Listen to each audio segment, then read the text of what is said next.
ವಿಧಾನ ಪರಿಷತ್ನ ದಕ್ಷಿಣ ಶಿಕ್ಷಕರ ಕ್ಷೇತ್ರದಲ್ಲಿ ಬಿಜೆಪಿ ಜೆಡಿಎಸ್ ಮೈತ್ರಿ ಅಭ್ಯರ್ಥಿಯಾಗಿ ಸ್ಪರ್ಧಿಸಿ ಗೆಲುವು ಸಾಧಿಸಿದ ನೂತನ ವಿಧಾನ ಪರಿಷತ್ ಸದಸ್ಯ ಕೆ ವಿವೇಕಾನಂದ ಅವರನ್ನು ಮೈಸೂರು ಜಿಲ್ಲಾ ಬಿಜೆಪಿ ಘಟಕದಿಂದ ನಿನ್ನೆ ಸನ್ಮಾನಿಸಲಾಯಿತು.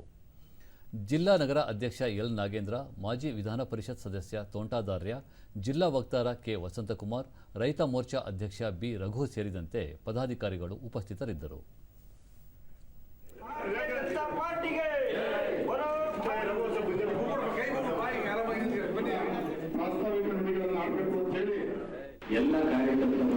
ದೂರದರ್ಶನದೊಂದಿಗೆ ಕೆ ವಿವೇಕಾನಂದ ಗೆಲುವಿಗೆ ಕಾರಣಕರ್ತರಾದ ಎಲ್ಲ ಶಿಕ್ಷಕರಿಗೆ ಅಭಿನಂದನೆ ಸಲ್ಲಿಸಿ ಶಿಕ್ಷಕರು ಹಾಗೂ ವಿದ್ಯಾರ್ಥಿಗಳ ಅಭಿವೃದ್ಧಿಗೆ ಸದಾ ಶ್ರಮಿಸುವುದಾಗಿ ಭರವಸೆ ನೀಡಿದರು. ಇದು ನನ್ನ ಶ್ರಮ ಅಲ್ಲ, ನಿಮ್ಮೆಲ್ಲರ ಶ್ರಮ.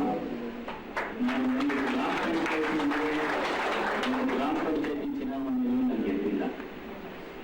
ನನ್ನಂತವರಿಗೆ ಎಲ್ಲ ಹುಲಿ 24 ವರ್ಷದ ಹುಲಿ ಮೇಲೆ ನಿಮಗೆ ಗೆಲ್ತೀಯ, ಸಿಂಹ, ಹುಲಿ ಇವೆಲ್ಲ ನಿಮ್ಮ ಶಕ್ತಿಯಿಂದ ನನ್ನ ಹಾನಿ ತರ ನಿಲ್ಲಿಸುತ್ತೆ. ಎಲ್ ನಾಗೇಂದ್ರ, ರಾಷ್ಟ್ರೀಯ ಶಿಕ್ಷಣ ನೀತಿಗೆ ವಿರುದ್ಧವಾಗಿ ರಾಜ್ಯ ಶಿಕ್ಷಣ ನೀತಿ ಎಸ್ಇಪಿಯನ್ನು ಜಾರಿಗೆ ತರುತ್ತಿರುವುದು ಹಾಗೂ ವಿದ್ಯಾರ್ಥಿಗಳ ಮೇಲೆ ಶಿಕ್ಷಣದ ಹೊರೆ ಹಾಕುತ್ತಿರುವುದು ಸರಿಯಲ್ಲ ಎಂದರು.